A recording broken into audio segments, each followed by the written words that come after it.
Hello student, आप सभी का स्वागत है अल्फा इंस्टीट्यूट यूट्यूब चैनल में। तो बच्चों, आज की क्लास में मैं आप सभी को लेके आई हूँ चैप्टर नंबर 4 का। जितने भी आपके एग्जाम में लघु उत्तरीय प्रश्न पूछे जाते हैं, जिनके पूरे चांस है कि आपके बोर्ड एग्जाम में आएंगे, तो आज की क्लास में हम उसी के बारे में डिस्कस करने वाले हैं। ठीक है, तो हर बार की तरह आज की तरह भी फिर भी पेन और कॉपी के साथ आपको बैठना है, बिना पेन कॉपी के साथ नहीं बैठना है। बाकी एक चीज और, आपको जहां भी डायग्राम दिखे या जहां भी ऐसा आपका क्वेश्चन आए कि यहाँ पे आपको डायग्राम बनाना है, तो आपको डायग्राम बनाना सीखना होगा।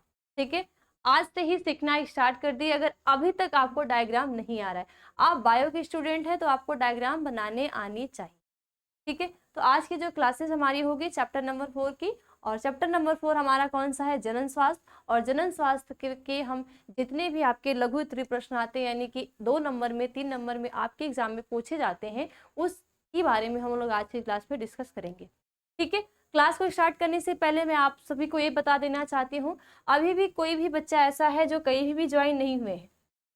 ठीक है, कोई भी बच्चे ऐसे हैं जो अभी तक आपने कहीं भी ज्वाइन नहीं किए हैं, आप भी अपनी तैयारी को हमारे साथ पढ़ के अपने तैयारी को बेहतरीन बनाना चाहते हैं, तो आप क्या कर सकते हैं? शिखर बैच से जुड़ने के लिए alpha institute pro application app को डाउनलोड करना है।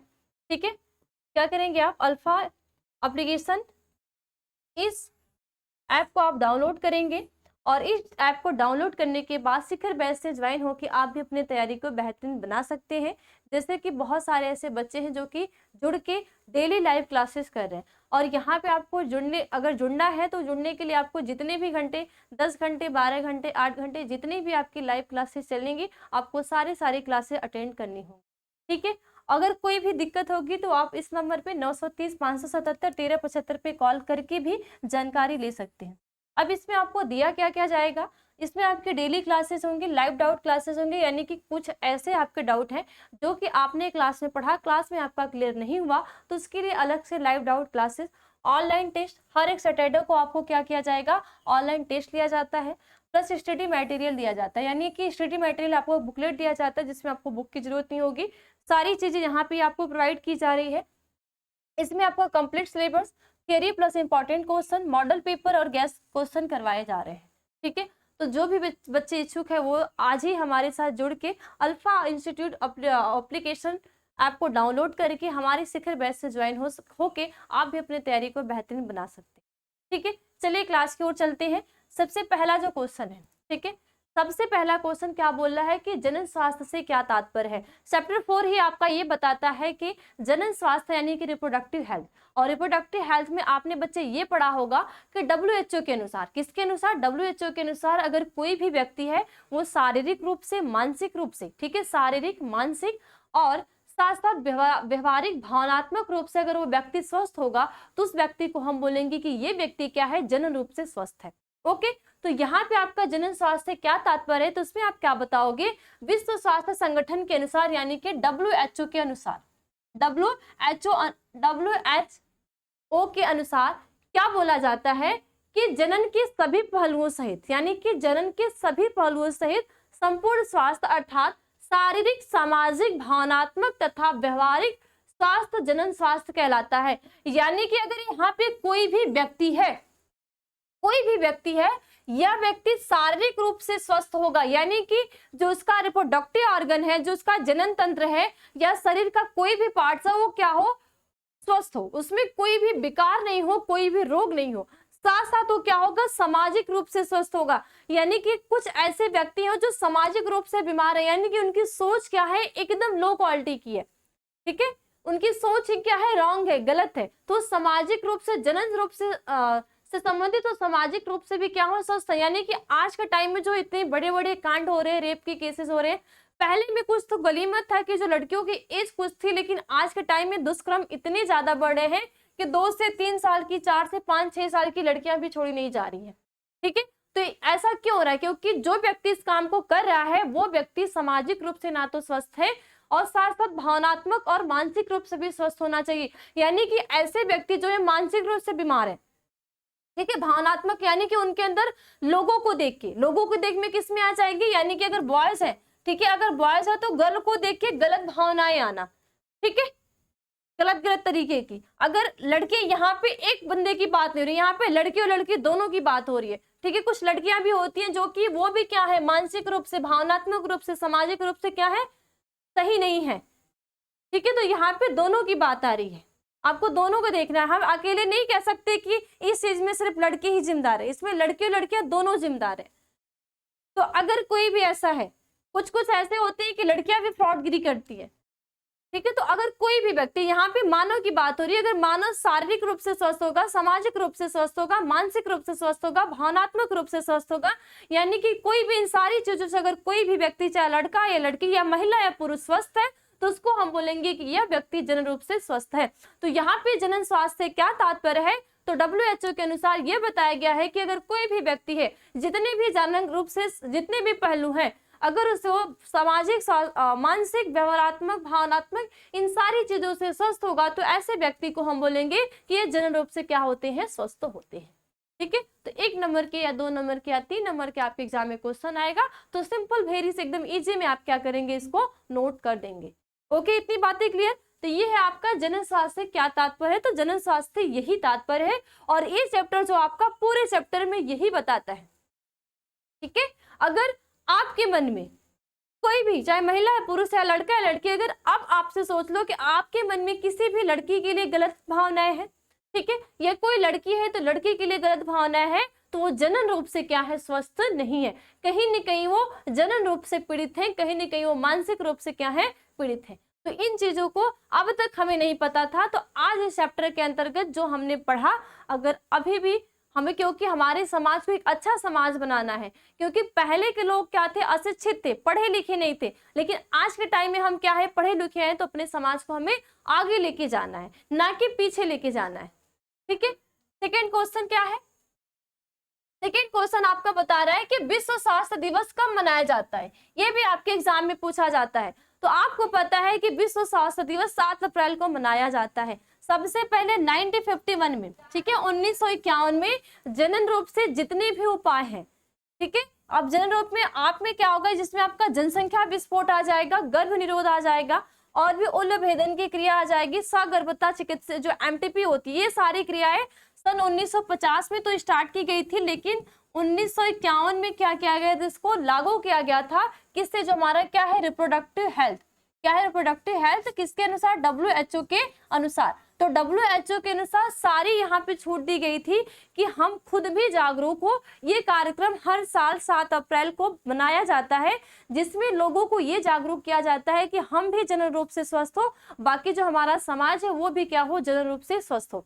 और इसमें कई सारे तरीकों को भी बताया जाता है, इससे लोगों को जागरूक किया जाता है, ठीक है। तो यहाँ पे क्वेश्चन क्या है कि विश्व स्वास्थ्य दिवस कब मनाया जाता है, तो वैश्विक रूप से स्वास्थ्य के प्रति जागरूकता उत्पन्न करने के लिए 7 अप्रैल को, ठीक है, कितने, 7 अप्रैल को, ये ध्यान देना है आपको कि 7 अप्रैल को विश्व स्वास्थ्य दिवस के रूप में मनाया जाता है, ठीक है। किस दिन को, 7 अप्रैल को। तो जब भी 7 अप्रैल आए तो आपको ये ध्यान देनी है कि 7 अप्रैल को जो ये कार्यक्रम चलाया जाता है, इस कार्यक्रम के तहत लोगों को जनन रूप से जागरूक होने के लिए, जनन रूप से स्वस्थ होने के लिए इस सारे तरीकों को बताया जाता है, लोगों को जागरूक किया जाता है, ठीक है। तो इस कार्यक्रम में हम भी, अब तक नहीं पता है तो अब हम भी क्या कर सकते हैं, इसमें पार्टिसिपेट करके लोगों को जागरूक कर सकते हैं। और लोगों को जागरूक करने से पहले हमें खुद जागरूक होना होगा, हमारे अंदर जो कमी है उस कमी को सबसे पहले हमें क्या करना होगा, दूर करना होगा। Okay, next question, progesterone estrogen मिश्रण का गर्भ निरोधक उपाय के रूप में क्या महत्व है। प्रोजेस्टेरॉन और एस्ट्रोजन मिश्रण का गर्भ निरोधक उपाय के रूप में क्या महत्व है। इस चीज को समझने के लिए यहाँ पे आप एक चीज समझ लो,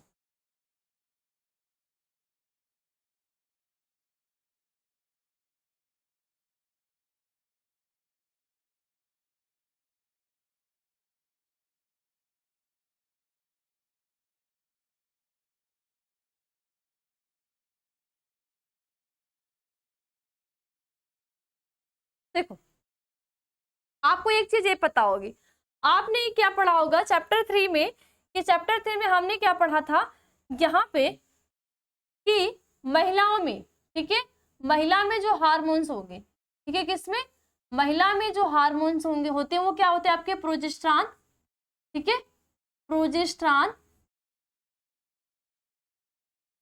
और एस्ट्रोजन हार्मोन्स। कौन से हार्मोन्स? प्रोजेस्टेरॉन हार्मोन्स प्लस कौन सा? Estrogen hormones. ये दोनों हार्मोन्स क्या करते हैं? महिलाओं में किसका? अंडाणु का निर्माण करते हैं। लेकिन आपको ये बात पता होगी कि महिलाओं में जो अंडाणु का निर्माण होता है, कुछ ऐसे अंडाणु होते हैं जो कि जन्म से पहले उनका निर्माण हो चुका होता है, कुछ ऐसे होते हैं जो कि किशोरावस्था यानी कि जब 12 से 13 साल की अवस्था स्टार्ट होती है तो वहां पे क्रिया स्टार्ट होती है। अब देखो यहाँ पे प्रोजेस्टेरॉन एस्ट्रोजन हार्मोन्स क्या करते हैं? इन दोनों हार्मोन्स से मिला के क्या बनाई जाती है? गोलियां बनाई जाती हैं। क्या बनाई जाती हैं? गोलियां। अब देखो इस गोली का यूज, ठीक है, इस गोली में अगर आप बात करेंगे कि गोलियां कौन कौन सी होती हैं, तो इस गोली में सबसे पहले एक आपकी होती है माला डी, ठीक है, क्या होती है? माला डी होती है। और एक क्या होती है? सहेली। ये किसकी बनी होती है? ये दोनों जो माला डी और सहेली जो गोली होती है, ये गोली आपकी गर्भ निरोधक गोली होती है। यानी कि इनका कार्य होगा, इन गोलियों का जो मेन कार्य होता है, ये क्या करेंगी? अंडाणु को, ठीक है, या तो अंडोत्सर्ग को रोकेंगी, ठीक है, ये क्या करते हैं? अंडोत्सर्ग को रोकना। और जब अंडोत्सर्ग को रोकेंगी तो यहाँ पे निषेचन को भी क्या करेंगी? यहाँ पे रुकेगा। जब अंडोत्सर्ग ही नहीं होगा, ठीक है, जब अंडोत्सर्ग ही नहीं होगा, अंडोत्सर्ग के द्वारा एम्पुला में अंडाणु पहुंचेगा ही नहीं, तो यहाँ पे निषेचन की क्रिया भी नहीं होगी, ठीक है। तो ये प्रोजेस्टेरॉन और एस्ट्रोजन हार्मोन से मिलकर पिल्स बनाई जाती है, गोलियां बनाई जाती हैं, और उन गोलियों का नाम है माला डी और सहेली नामक गोलियां होती हैं। इन गोलियों में एक तो 7 डे पे यानी कि एक हफ्ते में, यानी कि एक महीने में 4 हफ्ता है तो महीने में 4 दिन ली जाती है। और इसमें से कुछ एक गोली जो है वो क्या होती है? 21 दिन ली जाती है। यानी कि 21 दिन कैसे हो जाएगी? जो हमारी क्या होगी? मासिक अवस्था के प्रथम दिन, ठीक है, मासिक अवस्था के प्रथम दिन क्या होगी? ये स्टार्ट होगी और प्रथम दिन से लेके 21 दिन तक इस गोली का क्या किया जाएगा? यूज किया जाएगा। और इसमें क्या होता है? ये दोनों तो बनी होती है प्रोजेस्टेरॉन और एस्ट्रोजन हार्मोन से मिलके, लेकिन इसमें प्रोजेस्टेरॉन का लेवल क्या होता है? ज्यादा होता है, और एस्ट्रोजन का लेवल प्रोजेस्टेरॉन की अपेक्षा क्या होता है? कम होता है। मिक्स दोनों का है, लेकिन एक में ज्यादा है और एक में क्या है? कम है। और एक ऐसी गोलियां होती है जिसको बोलते हैं मुख के द्वारा ली जाने वाली क्या होती है? गोली होती है। तो यहाँ पे ये बोला आपका कि प्रोजेस्टेरॉन एस्ट्रोजन मिश्रण का गर्भ निरोधक उपाय के रूप में क्या महत्व है। यानी कि जो प्रोजेस्टेरॉन और एस्ट्रोजन हार्मोन से जो मेडिसिन बनाई जा रही है, इसका गर्भ निरोधक के रूप में क्या महत्व है। तो देखो स्त्रियों द्वारा, किसके द्वारा ये मेडिसिन ली जाएगी? स्त्री के द्वारा, है ना। देखो आपने ये पढ़ा होगा, कुछ ऐसे युक्तियां होती हैं जो गर्भ निरोधक के उपाय होते हैं, तो कुछ ऐसे युक्तियां होती हैं जो पुरुष के द्वारा यूज की जाती है, और कुछ ऐसे युक्तियां होती है जो महिलाओं के द्वारा यूज की जाती है। तो ये जो गोली है प्रोजेस्टेरॉन और एस्ट्रोजन हार्मोन से मिलकर जो ये गोली है जो यूज की जा रही है, ये किसके द्वारा ली जा रही है? पुरुष के महिला के द्वारा ली जा रही है। महिला के द्वारा कैसे ली जा रही है? तो स्त्रियों द्वारा गर्भ निरोधक, ठीक है, गोलियां यानी कि ओरल कॉन्ट्रैक्टिव पिल्स है, खाकर युग्मनज के निर्माण अथवा गर्भधारण को रोका जाता है, ठीक है। यहाँ पे क्या होगा? युग्मनज निर्माण यानी कि जो N+N जो यहाँ बनेगा 2N, इस निर्माण को ही रोका जाता है, या हम ये कह सकते हैं यहाँ पे अंडोत्सर्ग की क्रिया को ही रोका जाता है। क्यों? क्योंकि जो आपके क्या आएगी? मेंस्ट्रुअल आर्तव चक्र में, आर्तव चक्र जो आपकी 3rd फेज आती है मासिक अवस्था, मासिक अवस्था के 1st डे से लेके जैसे ही मासिक धर्म खत्म हुआ तो 14वां दिन जो होता है वो क्या होगा? अंडोत्सर्ग का दिन होगा। और यहाँ पे ये जो मेडिसिन ली जा रही है मासिक धर्म के प्रथम दिन से 21 दिन तक, यानी कि बीच में जो 14वां दिन होगा, 14वें दिन जो ओव्यूलेशन की क्रिया होगी, यहाँ पे इस मेडिसिन के द्वारा ये क्रिया क्या हो जाएगी? अवरुद्ध होगी, यानी कि अंडोत्सर्ग की क्रिया ही नहीं होगी। जब अंडोत्सर्ग की क्रिया नहीं होगी तो यहाँ पे क्या नहीं बनेंगे? जाइगोट नहीं बनेंगे, और जाइगोट जब नहीं बनेंगे तो यहाँ पे गर्भधारण को रोका जाता है। तो मेन रोल क्या हो जाएगा? इसका महत्व जो होगा कि एक तो युग्मनज के निर्माण को रोकना, और दूसरा क्या होगा? गर्भधारण को भी क्या होगा? रोका जाता है। इन गोलियों में प्रोजेस्टेरॉन की अधिक मात्रा तथा एस्ट्रोजन की मात्रा कम होती है। लेवल मात्रा दोनों की है, लेकिन एक की थोड़ी सी ज्यादा है और एक की क्या है? कम है। इन हार्मोन्स के कारण पीयूष ग्रंथि से एफएसएच तथा एलएच का स्रावण बहुत घट जाता है, जिससे अंडोत्सर्जन निष्क्रिय हो जाता है। अब देखो, आपको ये भी पता है, यहाँ पे हमने ये पढ़ा था कि हमारे शरीर के अंदर जो हमारा आठवां चक्र होता है, आठवां चक्र में चाहे महिला हो चाहे पुरुष, महिला और पुरुष में दोनों में क्या होता है, एफएसएच हार्मोन्स का स्रावण होता है। ठीक है, अब इसमें पुरुषों में क्या होगा, शुक्राणु निर्माण की क्रिया को करेगा, और महिलाओं में क्या होगा कि जो अंडोत्सर्ग की क्रिया को करता है। ठीक है, पीयूष ग्रंथि के द्वारा ये दोनों हार्मोन्स का लेवल इतना ज्यादा बढ़ेगा कि यहाँ पे जो अंडाणु का यानी प्रोजेस्टेरॉन और एस्ट्रोजन हार्मोन्स के द्वारा जो द्वितीयक पुटक का निर्माण होगा, तो इन दोनों हार्मोन्स का जैसे ही लेवल बढ़ेगा, यानी कि स्रावण, देखो हालांकि स्रावित तो हमेशा हो रहे हैं, लेकिन जैसे इनका लेवल हाई होगा तो वहां पे क्या होगी, अंडोत्सर्ग की क्रिया होगी। लेकिन यहाँ पे जो मालाडी और सहेली दोनों जो गोलियां ली जा रही हैं, इन गोली को लेने के बाद इन दोनों का जो लेवल होगा, जो स्रावण की क्रिया होगी, वो क्या हो जाएगी, कम हो जाएगी। अब अंडोत्सर्ग की क्रिया के लिए इनका जो लेवल होगा वो हाई चाहिए, और इस गोली को खाने के बाद इन दोनों का लेवल क्या हो जाएगा, लो हो जाएगा। तो यहाँ पे क्या होगी, अंडोत्सर्ग की जो क्रिया हो जाएगी निष्क्रिय हो जाएगी, या हम ये बोले कि यहाँ पे ओव्यूलेशन क्या होगा, होगा ही नहीं। ठीक है, यही है आपका कि प्रोजेस्टेरॉन और एस्ट्रोजन दोनों के मिश्रण के द्वारा जो मेडिसिन बनाई जा रही है, इनका ये रोल होता है और कैसे ये काम करती है। नेक्स्ट, स्वपात्री निषेचन क्या है, जिसको बोलते हैं IVF। IVF को बोलते हैं इन विट्रो फर्टिलाइजेशन या IVF। देखो, इसको हिंदी में बोलते हैं स्वपात्र निषेचन। स्वपात्र निषेचन एक ऐसा फर्टिलाइजेशन है जो कि जैसे मादा शरीर के अंदर होता है, ठीक है, मादा शरीर के अंदर जैसे निषेचन की क्रिया होगी, उसी तरह शरीर के बाहर निषेचन की क्रिया जो कराई जाती है वही वातावरण दिया जाएगा, वैसे यहाँ पे जाइगोट का निर्माण होगा। तो ऐसी जो प्रक्रिया होती है इसको बोलते हैं स्वपात्र निषेचन या इन विट्रो फर्टिलाइजेशन या IVF। अभी यह IVF है, इसको आप बोलेंगे टेस्ट ट्यूब बेबी भी बोलते हैं। ठीक है, क्या बोलेंगे, टेस्ट ट्यूब बेबी। और इसके कई सारे तकनीक होते हैं। ठीक है, जिसमें आपका आ जाएगा जिप्ट आ जाएगा, गिफ्ट आ जाएगा, ICSI, AI, IC, कई सारे ऐसे तकनीक होंगे, और एक आएगा IUI। ठीक है, कई सारे तकनीक स्वपात्र यानी कि इन विट्रो फर्टिलाइजेशन के अंतर्गत आएगा, यानी कि एक ऐसा वातावरण दिया जाएगा जो हमारे शरीर के अंदर, ठीक है, हम क्या बोलते हैं कि जो हमारी फर्टिलाइजेशन की क्रिया होती है दो प्रकार की होती है, एक होती है इंटरनल और एक होती है एक्सटर्नल। यानी कि कुछ ऐसे जंतु होते हैं जिसमें निषेचन क्रिया शरीर के अंदर होती है, और कुछ ऐसे भी जंतु होते हैं जिसमें निषेचन की क्रिया शरीर के बाहर होती है। लेकिन मानव एक ऐसा प्राणी है, ठीक है, और मानव में जो फीमेल होती है, फीमेल में जो निषेचन की क्रिया होती है वो कहाँ होती है, शरीर के अंदर होती है। लेकिन कुछ ऐसी भी युक्तियां हैं, यानी कि जब महिला और पुरुष में कुछ ऐसी कमी पाई जाएंगी जिसको बोलते हैं इनफर्टिलिटी बोलते हैं, या तो बंधता बोलते हैं, या तो बांझपन बोलते हैं। तो इन कमी को दूर करने के लिए सिर्फ वैसा ही क्या किया जाएगा, एक निषेचन का एक वातावरण दिया जाएगा। तो ऐसे निषेचन की जो क्रिया होगी इसको बोलेंगे IVF। क्या बोलेंगे, IVF। तो ये क्या होते हैं, स्वपात्र निषेचन। अब इसमें क्या होता है, मादा के शरीर के बाहर मानक परिस्थितियों में प्रयोगशाला में शुक्राणुओं द्वारा अंडाणुओं के कृत्रिम निषेचन की तकनीक को स्वपात्र निषेचन कहते हैं। अब यहाँ पे क्या हो जाएगा, कृत्रिम यानी कि आर्टिफिशियल फर्टिलाइजेशन होगा, यानी कि यहाँ पे ह्यूमन के बीच में फर्टिलाइजेशन ह्यूमन के द्वारा ही किया जाएगा। ठीक है, अब यहाँ पे जब शरीर के अंदर हो रहा है तो यहाँ पे किसी भी मानव की जरूरत नहीं है कि आर्टिफिशियल या प्रयोगशाला में करवाया जा रहा है।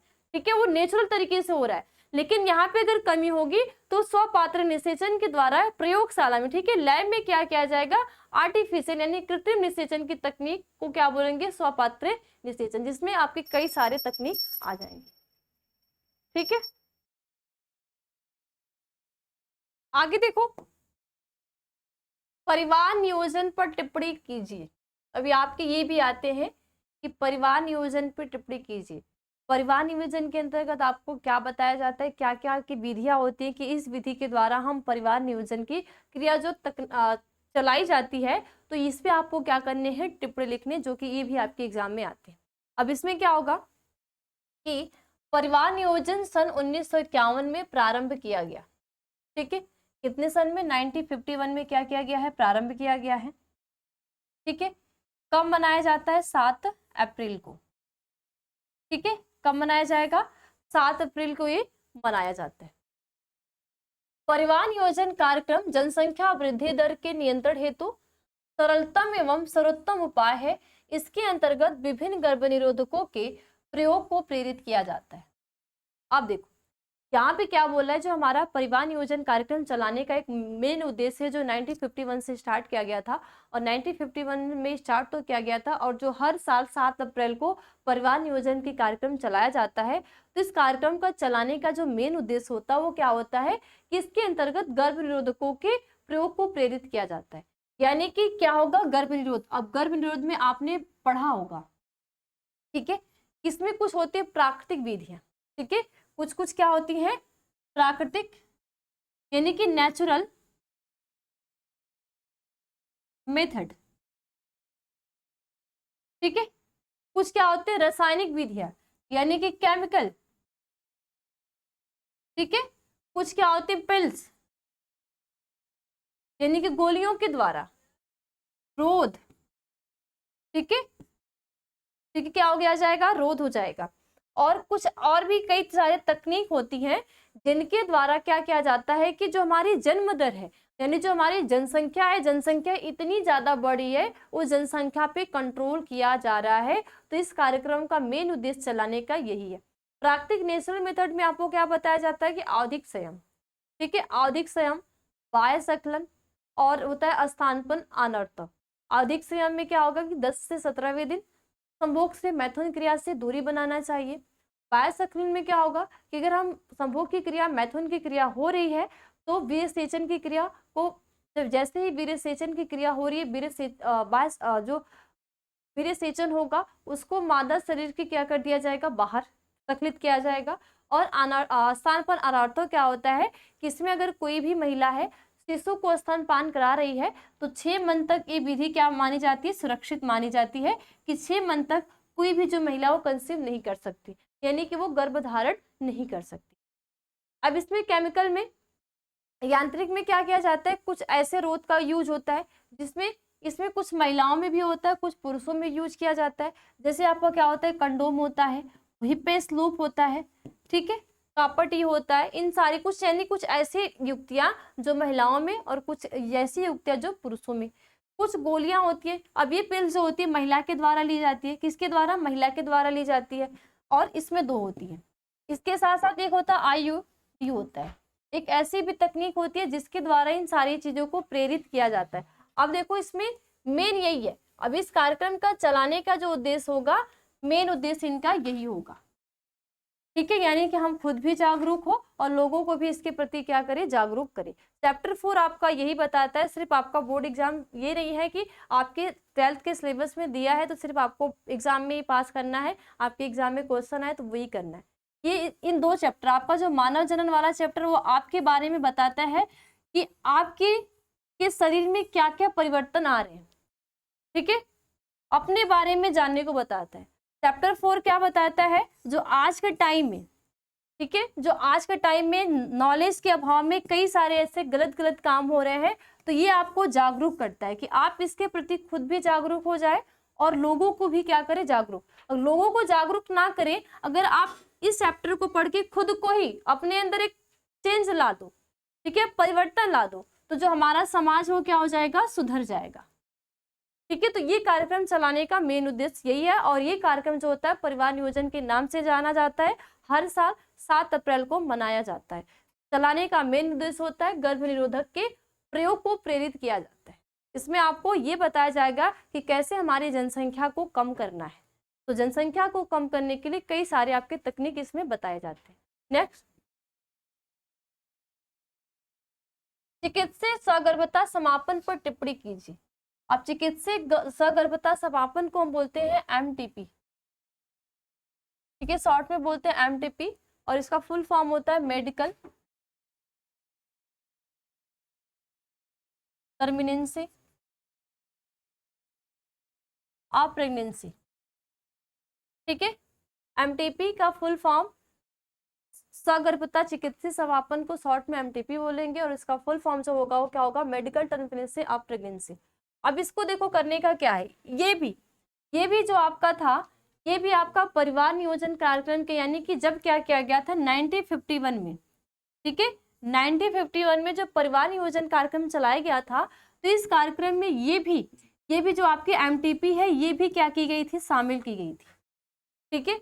यानी कि इसका मेन उद्देश्य क्या था कि जितने भी गर्भ निरोध उपाय बताए जा रहे हैं, ठीक है, वो क्या हो जाए, असफल हो जाए, ठीक है, क्या हो जाए, असफल। यानी कि जितनी भी तकनीक है उस तकनीक को हमने धारण किया, लेकिन वो हमारी जितनी भी विधियां थी, जितनी भी तकनीक थी, वो क्या हो गई, असफल हो गई। और असफल होने के बाद कोई भी महिला क्या हो गई, गर्भ धारण होगी, यानी कि जो अनचाहा गर्भ बोलते हैं, ठीक है, ना चाहने पे भी, तो उसके लिए क्या किया जाता है, एमटीपी की सलाह दी जाती है। एक कंडीशन ये थी। दूसरी कंडीशन क्या थी, अगर कभी रेप की केस हो गई उस कंडीशन में, ठीक है, तो ये कब किया गया था, 1951 में। लेकिन 1972 में ये क्या कर दिया गया है, बंद कर दिया गया है। यानी कि अगर कोई भी महिला या पुरुष, या महिला या पुरुष के घर के द्वारा ऐसे काम को करवाए जाएंगे, तो ये क्या होगा, कानूनी रूप से मान्य नहीं है। पहले इसको कानूनी स्वीकृति दी गई थी कुछ कंडीशन में। कंडीशन क्या थी, या तो रेप की केसेस होगी, या तो जितने भी गर्भधारण गर्भ निरोध उपाय है वो क्या हो जाएंगे, असफल हो जाएंगे, या जो भ्रूण है, भ्रूण में कोई भी आनुवंशिक विकार होंगे, ठीक है, जैसे गुणसूत्र विकार होते हैं, उनमें गुणसूत्रों की संख्या क्या हो जाती है, ज्यादा, जैसे डाउन सिंड्रोम होता है, टर्नर सिंड्रोम होता है, जो कि आपको अगले चैप्टर में पढ़ना होगा कि कितने क्या क्या आनुवंशिक विकार होते हैं, कैसे जो हमारे क्रोमोसोम के ऊपर डिपेंड करता है कि कौन महिला के द्वारा दिया गया, पुरुष के द्वारा दिया गया। एक तो सबसे बड़ी चीज ये होती है कि जो लिंग गुणसूत्र होता है पुरुष का ही होता है, पुरुष से डिपेंड करता है कि लड़का या लड़की। लेकिन पुरुष के गुणसूत्र के द्वारा कौन सा गुणसूत्र ऐसा दिया गया कि उसमें गुणसूत्रों की संख्या में ज्यादा हो गई, या क्या हो गया, कमी हो गई, जो कि क्या होते हैं, आनुवंशिक विकार। तो इन सारी कंडीशन में ही इसकी कानूनी स्वीकृति प्रदान की गई थी। अब इसमें होता है क्या है, चिकित्सीय सगर्भता समापन, यानी मेडिकल टर्मिनेशन ऑफ प्रेगनेंसी, और इसको बोलेंगे एमटीपी। प्रक्रिया के अंतर्गत भ्रूणीय अनियमितताओं को ध्यान में रखते हुए गर्भ अवधि पूर्ण गर्भ समापन, या इसको गर्भपात भी कहते हैं, ठीक है, एक नॉर्मल भाषा में आप इसको गर्भपात भी कह सकते हैं। यानी कि भ्रूण को गर्भ में ही क्या कर दिया जाना, मार दिया जाना। और आज के टाइम में इसका यूज किसके लिए हो रहा है, लड़कियों को, ठीक है, यानी कि लिंग की जांच की जा रही है। लिंग की जांच किसके द्वारा होती है, कि एमनियोसेंटेसिस की क्रिया द्वारा, जिसको बोलते हैं उल्ल भेदन की क्रिया। उस क्रिया के द्वारा क्या पता चलेगा कि जो माँ के गर्भ में लड़की है, यानी कि 12 सप्ताह के अंदर ही, 3 माह के अंदर ही पता चल जाएगा, लिंग का क्लियर हो जाता है कि लड़का या लड़की है, ठीक है। तो इसके द्वारा क्या क्या, अगर लड़की है तो इस एमटीपी के द्वारा, ठीक है, इस एमटीपी के द्वारा उस भ्रूण का क्या कर दिया जाएगा, गर्भपात करा दिया जाएगा, जिसको बोलते हैं कन्या भ्रूण हत्या। अब एक कोई लेडीज अकेली नहीं कर सकती, इसको करवाने के लिए डॉक्टर की सलाह में ही करवाना होगा, ठीक है। बाकी आपका 1 मंथ की 2 मंथ की प्रेगनेंसी जो होगी उसके लिए कुछ मेडिसिन आती है, लेकिन ये जो आपका एमटीपी करवाने के लिए, इसमें आपकी डॉक्टर की सलाह लेनी होगी, और ये जो कार्य करेगा आपका डॉक्टर ही करेगा। अब इसमें कब कराया जाता है, इस प्रक्रिया को सन 1971 में कानूनी स्वीकृति प्रदान की गई। कितने में, 1971 में कानूनी स्वीकृति प्रदान की गई कि कुछ ऐसे कंडीशन होंगे तो ये क्या होंगे, कानूनी रूप से मान्य होंगे। कोई भी अगर करवाएगा तो इसके लिए कोई भी कानूनन जुर्म नहीं होगा। यह प्रक्रिया गर्भ की प्रथम तिमाही, ठीक है, गर्भ की क्या होगी, प्रथम तिमाही अथवा 12 सप्ताह तक ही सुरक्षित मान होती है। यानी कि या तो हम बोलेंगे कि 12 सप्ताह का भ्रूण है, ठीक है, 12 सप्ताह का भ्रूण है, या 3 मंथ से कम हो, या 3 मंथ का हो, तो ये एमटीपी सफल मानी जाएगी। अगर इससे ज्यादा, 12 सप्ताह से ज्यादा या 3 मंथ से ज्यादा का भ्रूण होगा, तो अगर एमटीपी कराई जाएगी तो इसमें माँ की जान को क्या होते हैं, खतरे होते हैं। इसलिए इसके आगे की कोई भी डॉक्टर सलाह नहीं देता कि आप एमटीपी की सहारा लो, ठीक है। तो एमटीपी करवाने के लिए आपको 12 सप्ताह या 3 मंथ से कम, और कंडीशन क्या होगी, या तो रेप केस, या तो जो भ्रूण है वो आनुवंशिक कोई भी बीमारी है जो कि उसको मेडिसिन के बेस पे, यानी कि गर्भ में दवा के द्वारा ठीक नहीं किया जा सकता, तो ये सलाह दी जाएगी। तो ये क्या होते हैं आपके चिकित्सीय सगर्भता समापन पे टिप्पणी लिखना। तो आपके एग्जाम में आएगा, तो आप इतने क्या करेंगे, इसको नोट करना पड़ेगा। नेक्स्ट, जनन अंगों के सभी संक्रमण और यौन जनित रोग होते हैं, लेकिन सभी यौन जनित रोग जनन अंगों के संक्रमण नहीं होते, कारण बताइए। आरटीआई, ठीक है, आरटीआई। अब इसमें क्या है, देखो इसमें क्या बोल रहा है कि यह कथन क्या है, सही है। सभी यौन जनित रोग केवल जनन अंगों के संक्रमण नहीं होते, यानी कि हम संक्रामक रोग को बोलते हैं कि ऐसे रोग, ठीक है, वे संक्रामक रोग जो लैंगिक संपर्क के द्वारा, ठीक है, ऐसे रोग जो लैंगिक संपर्क के द्वारा एक व्यक्ति से दूसरे व्यक्ति में संचारित होते हैं, वैसे रोग को हम क्या बोलते हैं, संक्रामक रोग बोलते हैं। लेकिन ये जरूरी नहीं है कि जो एड्स रोग हो गया, सिफिलिस हो गया, ठीक है, और भी कई सारे जो रोग होते हैं, गोनेरिया हो गया, ये जितने भी यौन संचारित रोग है, यानी कि इसको बोलेंगे एसटीडी, ठीक है, शॉर्ट में क्या बोलते हैं, एसटीडी। तो ये जो रोग होते हैं, जरूरी नहीं है कि लैंगिक संपर्क बन रहे हैं तो लैंगिक संपर्क के द्वारा ही एक व्यक्ति से दूसरे व्यक्ति में संचारित हो रहे हैं, कुछ और भी कारण हो सकते हैं इसके फैलने के। अगर एग्जाम्पल में क्या होगा, एड्स ऐसा रोग है, एड्स एक ऐसा रोग है, एक तो ये लैंगिक संपर्क के द्वारा एक व्यक्ति से दूसरे व्यक्ति में संचारित तो हो रहा है, साथ साथ क्या होता है, कोई भी अगर एड्स से ग्रसित व्यक्ति है, उसकी यूज की गई इंजेक्शन किसी दूसरे व्यक्ति को लगाया जाता है, तो दूसरा जो व्यक्ति होगा वो व्यक्ति भी एड्स रोग से ग्रसित हो जाएगा। एक कंडीशन होगी, या तो कोई भी व्यक्ति है एड्स रोग से ग्रसित है और यह व्यक्ति क्या करेगा, रक्तदान करेगा, तो जिस व्यक्ति को ये व्यक्ति रक्तदान करेगा उस व्यक्ति में पूरे चांस होंगे कि वो जो व्यक्ति होगा वो भी क्या होगा, एड्स से ग्रसित होगा, ठीक है। तो ये हम नहीं कह सकते कि जितने भी यौन संचारित रोग होते हैं सिर्फ लैंगिक संपर्क के द्वारा ही फैलते हैं, इनके कई सारे कारण हो सकते हैं। किंतु जनन अंगों के सभी संक्रमण यौन जनित ही होते हैं, लेकिन जितने भी आपके जनन अंगों के सभी संक्रमण होते हैं क्या होंगे, यौन जनित होते हैं, यानी कि जितने भी आपके लैंगिक संचारित या एसटीडी रोग होते हैं सब क्या होंगे, लैंगिक संपर्क के द्वारा ही क्या होंगे, फैलेंगे। उदाहरण के लिए सिफिलिस, गोनेरिया, जननांगों में मस्सा रोग आदि यौन अंगों के संक्रामक रोग है तथा ये यौन जनित रोग है, यानी कि जो आपके क्या हो जाएंगे, सिफिलिस हो गया, गोनेरिया हो गया, जननांगों में जो मस्सा होगा जिसको बोलते हैं हर्पिस, ठीक है, क्या बोलते हैं, हर्पिस, ये सारे क्या आपके यौन जनित रोग है, यानी कि लैंगिक संपर्क के द्वारा ही क्या होंगे, एक व्यक्ति से दूसरे व्यक्ति में संचारित होते हैं, ठीक है।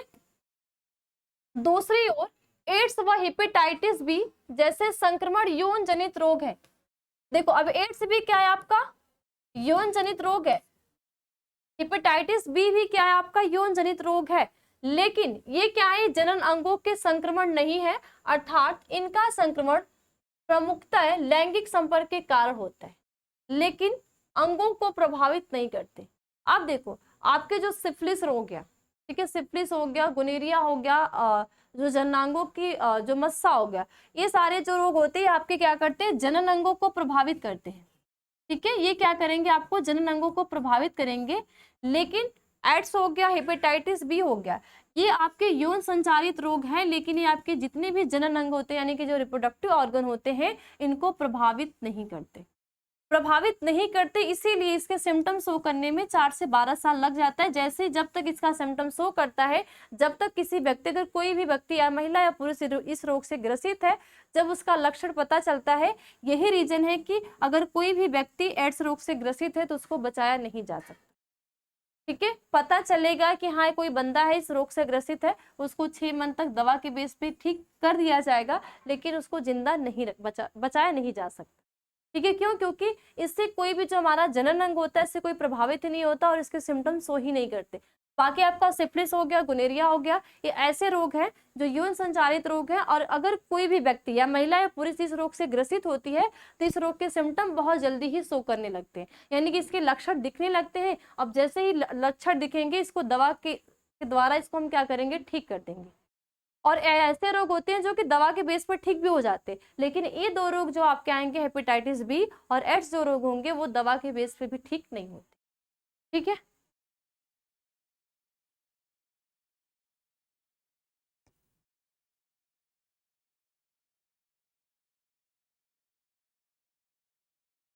नेक्स्ट देखो, नेक्स्ट क्या है कि यौन संचारित रोग से आप क्या समझते हैं, यानी जो स्टडी है, ठीक है, जो स्टडी रोग है इससे आप क्या समझते हैं और इससे बचने के लिए कुछ उपाय बताइए। यानी कि जितने भी क्या है आपके यौन संचारित रोग है, इनसे आपका क्या तात्पर्य है, या अगर कोई भी व्यक्ति इस रोग से ग्रसित है या इस रोग से बचने के लिए क्या उपाय होने चाहिए।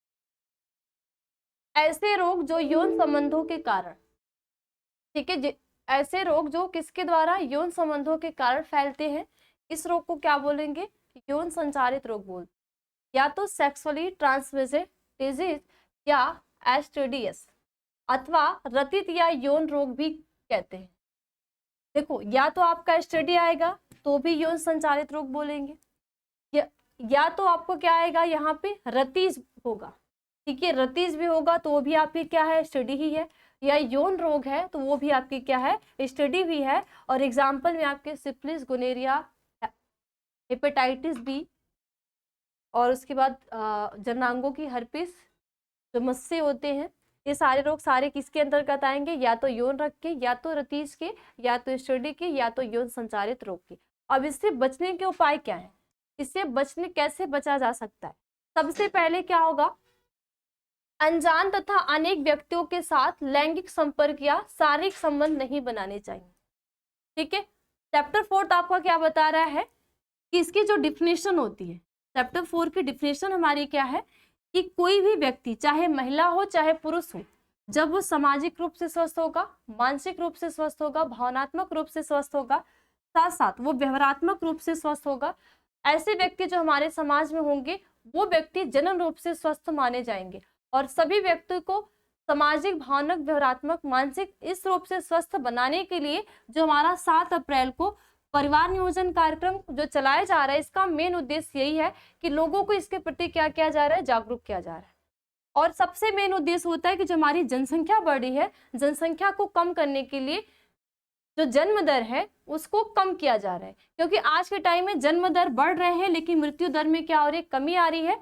जब जन्म दर बढ़ेगा, मृत्यु दर में कमी आएगी, तो जो अचानक परिवर्तन आएंगे हमारे वातावरण में, वही परिवर्तन हमारे क्या कहलाते हैं, जनसंख्या विस्फोट कहलाते हैं। यहाँ पे जनसंख्या विस्फोट का मतलब ये नहीं कि जैसे बोलते हैं यहाँ पे विस्फोट हो गया, ये हो गया, ये मतलब यहाँ पे नहीं है। यहाँ पे क्या होगा कि जनसंख्या यानी कि जो हमारे जीव हैं अलग अलग, क्योंकि जिस वातावरण में हम रहते हैं, ऐसा नहीं है कि सिर्फ वहां पे मानव की पॉपुलेशन है, वहां पे हर एक जातियों की समष्टियां होती है, और सभी समष्टि अपने संतति को, अपनी जाति की स्थिरता को बनाए रखने के लिए लगातार निरंतर क्या कर रही है, जनन की क्रिया कर रही है, और जनन की क्रिया के द्वारा एक नए संतति को जन्म दे रही है। अगर एक नई संतति आ रही है तो वो भी क्या कर रही है, अपनी नई संतति को जन्म दे रही है। यानी कि यहाँ पे जाति की स्थिरता बढ़ती जा रही है, लेकिन यहाँ पे मृत्यु दर क्या हो रही है, कम नहीं हो रही है। तो अचानक जो परिवर्तन आएंगे तो उसे क्या बोलेंगे, जनसंख्या विस्फोट। जनसंख्या विस्फोट का मतलब हो जाएगा कि आबादी बहुत ज्यादा बढ़ेगी, लेकिन जिस आवास में है वो आवास तो नहीं बढ़ेगा। अब जैसे ही आबादी बढ़ेगी तो वहां पे खाने पीने की चीजों की भी क्या होगी, कमी होगी, संसाधनों की भी कमी होगी, बहुत सारे ऐसे क्या होंगे, वहां पे कमी आएंगे।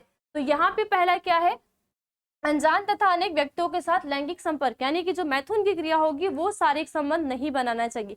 क्यों? क्योंकि आज के टाइम में जो व्यक्ति चाहे महिला हो चाहे पुरुष हो, जनन रूप से स्वस्थ नहीं है, तो वो क्या है, एक व्यक्ति पे डिपेंड नहीं है।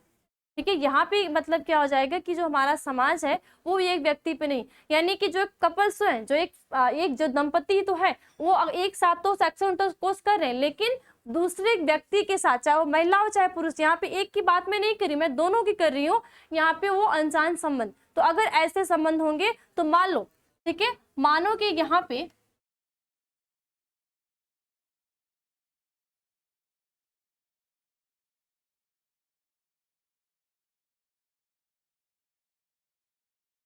ठीक है, मानो यहाँ पे देखो क्या होगा, देखो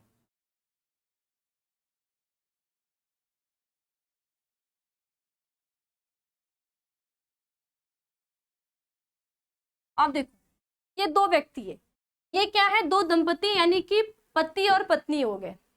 अब इसमें से इस व्यक्ति में अगर एक व्यक्ति, ये महिला हो गई, ठीक है, मेल, और ये क्या हो गई, फीमेल होगी। अगर ये पुरुष, ठीक है, ये पुरुष क्या है, एड्स रोग से ग्रसित है, तो इन दोनों के बीच में जो सेक्सुअल इंटरकोर्स होगा तो ये पूरे चांसेस होंगे कि ये महिला भी क्या होगी, यानी इसकी जो पत्नी होगी ये भी क्या होगी, एड्स रोग से ग्रसित होगी। या तो ये ग्रसित व्यक्ति, ठीक है, ये व्यक्ति अपने पत्नी से ना होकर अगर दूसरी महिला से, ठीक है, दूसरी महिला से क्या करेगा, लैंगिक संपर्क या शारीरिक संबंध बनाएगा, तो इस महिला में भी चांसेस होंगे कि ये महिला भी क्या होगी, एड्स रोग से ग्रसित होगी। बाकी ऐसे जो आपका गुनेरिया हो गया, सिफिलिस हो गया, हेपेटाइटिस बी हो गया। तो सबसे पहले क्या है कि यहाँ पे यौन संचारित रोग के बचने के जो उपाय है कि अनचाहे लोगों से क्या होगा, शारीरिक संबंध नहीं बनानी चाहिए। दूसरा क्या बोल रहा है कि मैथुन के समय अवरोध विधियां जैसे कंडोम आदि का उपयोग किया जाना चाहिए। अगर यहाँ पे कोई भी पुरुष यौन संचारित रोग से ग्रसित है तो मैथुन की जो क्रिया होगी इस टाइम क्या होगा, कंडोम, ठीक है, पुरुष क्या करेंगे, जो निरोध का, ठीक है, पुरुष क्या करते हैं, निरोध यानी कंडोम का यूज।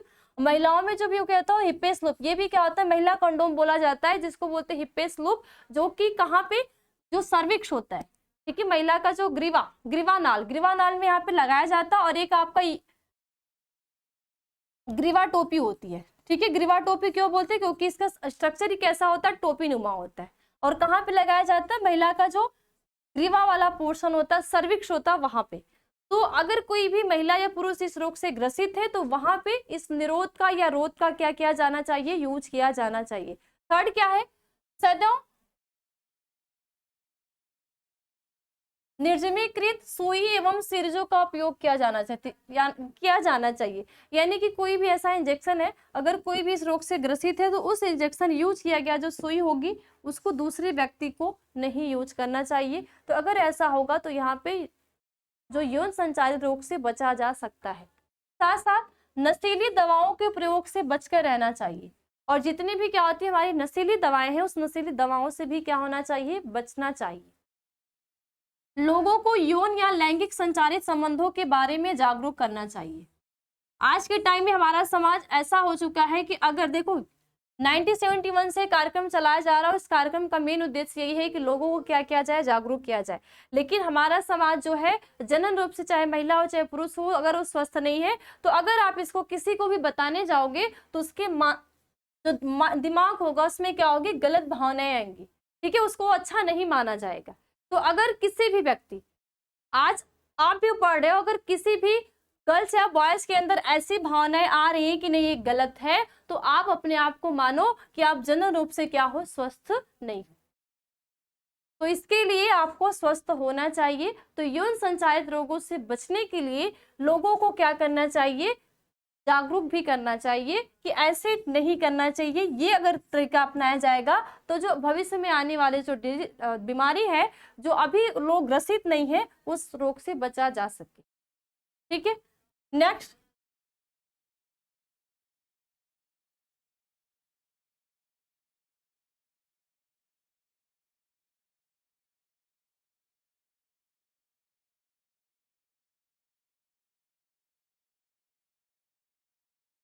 नेक्स्ट क्वेश्चन क्या है आपका, IVF तकनीक पर संक्षिप्त टिप्पणी कीजिए। IVF इन विट्रो फर्टिलाइजेशन, जिसको बोलेंगे स्वपात्र निषेचन, यानी कि ऐसी प्रक्रिया जो क्या हो रही है, शरीर के बाहर हो रही है। अब इसमें क्या होता है, परकनली शिशु या IVF तकनीक उन दंपतियों में प्रयुक्त की जाती है जिसमें या तो स्त्री में गर्भ नहीं ठहरता, या सक्रिय अंडाणु नहीं होते, या पुरुष के वीर्य में शुक्राणुओं की कम संख्या पाई जाती है। तो इस तकनीक में सहायक जनन प्रौद्योगिकी की सहायता से ART के द्वारा, किसके द्वारा, ART के द्वारा स्त्री या दाता के अंडाणु को पुरुष या दाता के शुक्राणु से मादा के शरीर के बाहर प्रयोगशाला में कृत्रिम रूप से निषेचित कराया जाता है, और इन्हें अंतःपात्रित तकनीक कहते हैं। ठीक है, या इसे क्या बोलेंगे, अंतःपात्रित तकनीक, यानी इन विट्रो फर्टिलाइजेशन। ठीक है, क्या बोलेंगे, IVF। ये तकनीक किसके द्वारा, ART के द्वारा कार्यक्रम में चलाया जाता है।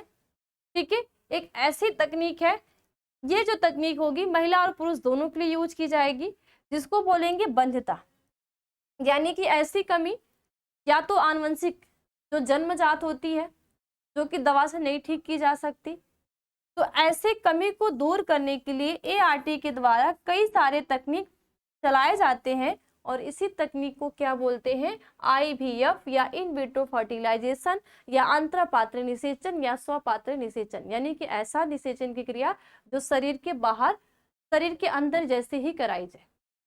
अभी कब कराई जाएगी, यानी कि अगर हम महिला की बात करेंगे तो कोई भी महिला है जिसमें अंडाणु ही नहीं बन रहे, उसका जितने भी रिप्रोडक्टिव ऑर्गन है, यानी कि गर्भाशय में कोई दिक्कत नहीं है, अंडवाहिनी में कोई दिक्कत नहीं है, अंडोत्सर्ग की क्रिया में भी कोई दिक्कत नहीं है, लेकिन उसमें अंडाणु का निर्माण ही नहीं हो रहा, तो उसमें इस कंडीशन में क्या किया जाएगा, दूसरी महिला से अंडाणु को लिया जाएगा और पुरुष के शुक्राणु को लैब में ही फर्टिलाइजेशन कराया जाएगा, या तो जाइगोट का अगर ट्रांसफर होगा अंडवाहिनी में तो उसको बोलेंगे ZIFT, जिसको बोलते हैं जाइगोट इंट्राफैलोपियन ट्रांसफर। अगर गैमीट का ट्रांसफर होगा, यानी कि एक ऐसी महिला होगी जिसमें हमने क्या बोला, अंडाणु का निर्माण नहीं होगा, लेकिन पूरे जितने भी उसके रिप्रोडक्टिव ऑर्गन यानी अंडवाहिनी, यूट्रस में कोई दिक्कत नहीं है, तो डायरेक्ट क्या किया जाएगा, उस किसी दाता महिला से अंडाणु को लिया जाएगा और महिला के शरीर में अंडवाहिनी में उसको यानी कि एम्पुला में रोपित कर दिया जाएगा। फिर उसके बाद सेक्सुअल इंटरकोर्स के द्वारा स्पर्म आएगा, तो वहां पे क्या होगा, फर्टिलाइजेशन की क्रिया। तो जब गैमीट का ट्रांसफर किया जाएगा तो उसको बोलते हैं GIFT, यानी कि गैमीट इंट्राफैलोपियन ट्रांसफर। ठीक है, इसी तरह किसी भी पुरुष का स्पर्म काउंट कम है तो क्या किया जाएगा कि दाता पुरुष से स्पर्म को लिया जाएगा और महिला के अंडाणु से क्या किया जाएगा, निषेचन करवाया जाएगा। तो वो भी क्रिया किसके लिए, वो होती है आपकी ICSI और एक होती है AI। ठीक है, तो ये सारी तकनीक किसके द्वारा अपनाई जाएगी, IVF के द्वारा ये तकनीक अपनाई जाती है, और ये करता कौन है, ART के द्वारा किया जाता है। ठीक है, जिसको बोलते हैं सहायक जनन प्रौद्योगिकी की सहायता से। Okay, next. और देखो इसमें और भी क्या होता है कि इसके पश्चात 8 कोष की युग्मनज या भ्रूण को फैलोपियन नलिका में स्थानांतरित कर दिया जाता है। अगर यहाँ पे IUI, ठीक है, अगर 8 कोशिका से ज्यादा, जो हम बोलते हैं कि हमारे जाइगोट में जैसे ही क्लीवेज होता है तो 2 से 4, 8 से 16, 2, 4, 8, 16, 32, ठीक है, तो 8 से 16 वाली जो कोशिकाओं का समूह होता है उसको क्या बोलते हैं, मारुला बोलते हैं। ठीक है, मारुला बोलेंगे। और मारुला से के बाद जो 32 कोशिकाओं वाला समूह होता है उसको बोलते हैं ब्लास्टुला बोलते हैं। और ब्लास्टुला में एक ऐसे परिवर्तन आते हैं जिसको बोलते हैं ब्लास्टोसिस्ट, और इसी ब्लास्टोसिस्ट का यूट्रस में क्या होता है, रोपण होता है, जिसको बोलते हैं अंतःरोपण। ठीक है, और ये पूरी क्रिया आपका 7 दिन लगती है। कितने दिन, 7 दिन का टाइम लगता है। 7 दिन के टाइम में ये क्रिया आपकी क्या हो जाती है, पूरी हो जाती है। ओके, तो यहाँ पे क्या बोल रहा है कि इसके पश्चात 8 कोष की युग्मनज या भ्रूण को फैलोपियन नलिका में स्थानांतरित कर दिया जाता है, जिसे युग्मनज अंतःफैलोपियन हस्तांतरण यानी कि ZIFT कहते हैं। और 8 कोष की अवस्था से अधिक विकसित भ्रूण यानी कि 32 कोशिकाओं को गर्भाशय में स्थानांतरित कर दिया जाता है, जिसे बोलते हैं अंतःगर्भाशयी हस्तांतरण। ठीक है, IVT, जिसको बोलेंगे IVT यानी कि IUT, इंट्रायूटेराइन ट्रांसफर, अंतःगर्भाशयी हस्तांतरण। गर्भावधि पूर्ण होने पर स्त्री सामान्य रूप से शिशु को जन्म देती है और इस प्रकार से प्राप्त शिशु को टेस्ट ट्यूब बेबी कहते हैं। ठीक है, क्या बोलेंगे, टेस्ट ट्यूब बेबी। एक आपका आता है सेरोगेट माँ, यानी कि एक ऐसी महिला होगी जिसमें कि वो निषेचन योग्य वातावरण दे सकती है, अंडोत्सर्ग भी हो रहा है और वो ब्लास्टोसिस्ट की कोशिकाओं तक भी बना सकती है, लेकिन उसके यूट्रस में जो उसका गर्भाशय है वो भ्रूण का पालन नहीं कर सकता। ठीक है, क्या होगा, भ्रूण को नहीं पाल सकता नॉर्मल। तो इसमें क्या किया जाता है कि भ्रूण जैसे ही 7 दिन में भ्रूण बना, उस भ्रूण को निकाल के दूसरी महिला के यूट्रस में यानी गर्भाशय में रोपित कर दिया जाता है और वो महिला क्या करती है, एक शिशु को जन्म देती है, जिसको बोलते हैं सेरोगेट माँ बोलते हैं। ठीक है, नेक्स्ट लास्ट आपका उल्लभेदन पर टिप्पणी कीजिए। उल्लभेदन जिसको बोलते हैं एमनियोसेंटेसिस। उल्लभेदन एक ऐसी प्रक्रिया जो कि अभी हमने बात की कि इसके द्वारा ये भी क्रिया कितने में 1951 में ये भी लागू की गई थी, जिसके द्वारा कि कोई भी भ्रूण है वो आनुवंशिक विकार से जूझ रहा होगा तो उसके बीमारी का पता लगाया जा सकता है, और जैसे ही बीमारी का पता लगेगा तो उसको दवा के बेस पे क्या किया जाएगा, ठीक किया जाएगा। लेकिन 1972 में भी इसको क्या कर दिया गया, रोक दिया गया। इसको भी रोका गया प्लस एमटीपी को भी क्या कर दिया गया, रोका गया, क्योंकि ये हमारी गवर्नमेंट की तरफ से एक अच्छे काम के लिए किए जा रहे थे, लेकिन जो हमारा समाज है उसको क्या किया, गलत तरीकों से यूज करने लगा, इसलिए ये भी क्या कर दिया गया, रोक दिया गया। अभी भी कराया जाता है, उसके लिए जब तक कानूनी स्वीकृति प्राप्त नहीं होगी तब तक ये क्रिया नहीं होगी। अब इसमें देखो क्या होता है, कुलभेदन जिसको बोलते हैं एमनियोसेंटेसिस। ये क्या होता है, जन्म पूर्व रोग लक्षण ज्ञात करने संबंधी तकनीक है। जन्म से पूर्व यानी कि जो भ्रूण है वो गर्भ में ही पल रहा है, 9 मंथ पूरा नहीं हुआ है, तो अगर कोई भी आनुवंशिक बीमारी से जूझ रहा है तो इस क्रिया के द्वारा, इस जांच के द्वारा ये पता चल जाएगा कि जो भ्रूण है उसमें कोई बीमारी है कि नहीं है, जिसका उपयोग में भ्रूण की गुणसूत्रीय असामान्यता तथा उपापचयी अवस्थाओं की जानकारी के लिए किया जाता है। साथ साथ इसमें गुणसूत्रीय विकार को भी देखा जाता है कि इसमें नंबर ऑफ क्रोमोसोम कितना है, साथ साथ इसमें उपापचयी अव्यवस्थाओं की जानकारी भी किया जाता है। आपने देखा होगा कुछ ऐसे बच्चे होते हैं कि जिनका विकास ही नहीं होता, ठीक है, तो उनका कोई फ्यूचर नहीं होता। उसकी वजह से क्या होता है, जो पेरेंट्स है वो भी पूरी लाइफ जब तक वो बच्चा जिंदा है तब तक पूरे पेरेंट्स भी क्या होते हैं, परेशान ही रहते हैं। इसीलिए इस जांच का मेन उद्देश्य यही था कि अगर कोई बीमारी होगी, ठीक हो जाएगी तो ठीक है, नहीं ठीक होगी तो एमटीपी की सलाह दी जाएगी, और इस एमटीपी के द्वारा जो भ्रूण होगा उसका क्या किया जाएगा, गर्भपात किया जाएगा। ठीक है, आगे इसमें क्या है, भ्रूण गर्भाशय में एमनियोटिक द्रव का नमूना लेकर इसमें उपस्थित कोशिकाओं का संवर्धन करके गुणसूत्र की असामान्यताओं का निरीक्षण किया जाता है, ताकि घातक रोग अथवा गंभीर उपापचयी अवस्थाओं से ग्रसित भ्रूण को नष्ट किया जा सके। अब देखो इसमें होता क्या है, सबसे पहले जो भ्रूण होता है, ठीक है, ये जो भ्रूण होगा इस भ्रूण को हम बोलते हैं कि ये अपरा के द्वारा क्या होते हैं, बाइंड होते हैं, जुड़े हुए होते हैं। अपरा क्या होती है, माता के रक्त वाहिनी से जुड़ी होती है।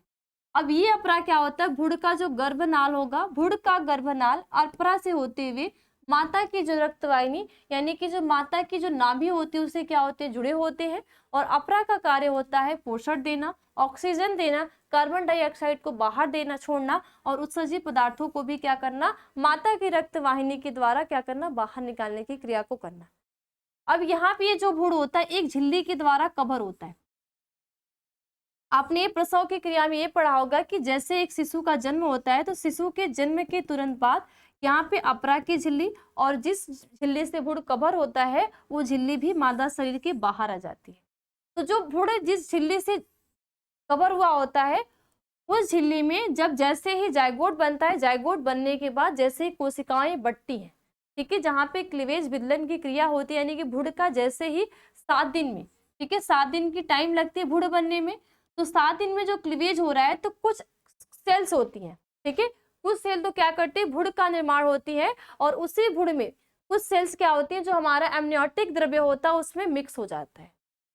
उसी एमनियोटिक द्रव्य को लैब में लेने के बाद, परीक्षण करने के बाद ये पता चलता है कि आनुवंशिक बीमारी है कि नहीं है, उपापचयी क्रिया ठीक ठाक है कि नहीं है, या लड़का है या लड़की है। तो ये होती है आपकी उल्लभेदन की क्रिया। ये भी आपकी आज के टाइम में क्या कर दी गई है, बैन कर दी गई है। ये भी कानूनी स्वीकृति पहले प्रदान की गई थी, अब इस पे क्या कर दिया गया है, रोक लगा दी गई है। अब इसमें आगे क्या है, परंतु आजकल इस तकनीक का दुरुपयोग कन्या भ्रूण हत्या के लिए यानी लिंग गुणसूत्र के द्वारा लिंग का परीक्षण के रूप में किया जाने लगा है।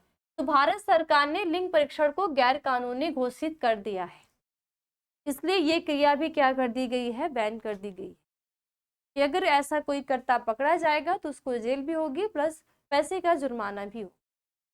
तो ये भी आपके एग्जाम में आते हैं, आप इसको नोट लिख देंगे तो भी आपको जो आपके 2 से 3 नंबर के क्वेश्चन आएंगे उसमें आपको एग्जामिनर आपको नंबर या तो आप इसको, अगर आपको डायग्राम बनाने आ रहा है, लिखने नहीं आ रहा है, तो अगर आप डायग्राम बना देंगे, भुड़ बना देंगे, अपरा बना देंगे, गर्भनाल बना देंगे, प्लस माता की रक्तवाहिनी को दर्शा देंगे और उसमें जो अमनियोटिक द्रव्य उसको दर्शा देंगे, तो भी एग्जामिनर को समझ में आ जाएगा कि नहीं ये चीजें इसने पढ़ी है तब बनाया।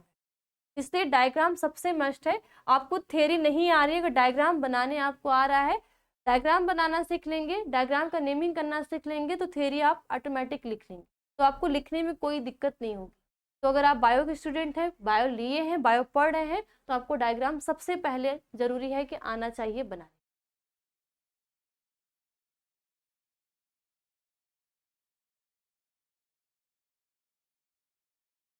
ठीक है, तो इन सारे क्वेश्चन को आपको क्या करना है, तैयार रखने, किसके लिए, अपने बोर्ड एग्जाम के लिए। तो आज की क्लास में इतना ही, फिर हम लोग मिलेंगे अगली क्लास में एक नए टॉपिक के साथ। तब तक के लिए धन्यवाद।